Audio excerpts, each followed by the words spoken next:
রাজ্যে মাকড়সার জালের মতো ছড়িয়ে পড়েছে দুর্নীতি। তদন্তে গতি আনতে ইডি সিবিআই এর পাশাপাশি তৎপর আয়কর বিভাগ। রাজ্যের বিভিন্ন প্রান্তে হানা দিচ্ছেন আয়কর বিভাগের আধিকারিকরা। বুধবার দুপুর 1টা নাগাদ কেন্দ্রীয় বাহিনীকে সঙ্গে নিয়ে প্রায় 20 সদস্যের একটি দল হানা দেয় উলুবেড়িয়ার বাগনানের এক কাগজ কারখানায়। প্রায় 30 ঘন্টা অতিক্রান্ত। শেষ পাওয়া খবর পর্যন্ত কারখানার ভিতরেই রয়েছেন আয়কর দপ্তরের আধিকারিকরা। যদিও কাজকর্ম স্বাভাবিকভাবেই চলছে বলেই কারখানা সূত্রে খবর। আরও জানা যাচ্ছে সূত্র মারফত যে এদের দেশের বিভিন্ন জায়গাতে এদের বিভিন্ন রকম ব্যবসা আছে। মূলত সেই ব্যবসায়িক কোনো কারণে এখানে আয়কর হানা হয়েছে বলে জানা যাচ্ছে এবং গতকাল থেকে এখনও পর্যন্ত আয়কর দপ্তরের লোকজন, তার পাশাপাশি সেন্ট্রাল বাহিনী তারা ভেতরে রয়েছে এবং কারখানার যে মূল ফটক সেই মূল ফটক বন্ধ করে দেওয়া হয়েছে। কারখানার দুই মালিক জ্যোতি বাজাজ ও কান্তি বাজাজের সঙ্গে রাজনীতির কোনো সম্পর্ক আছে কিনা তা এখনো পর্যন্ত জানা যায়নি।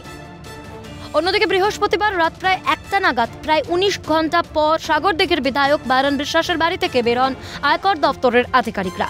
বুধবার মুর্শিদাবাদের শামশেরগঞ্জ, রঘুনাথগঞ্জে বাইরন বিশ্বাসের বাড়ি, কারখানা সহ একাধিক আস্তানায় চলে তল্লাশি অভিযান।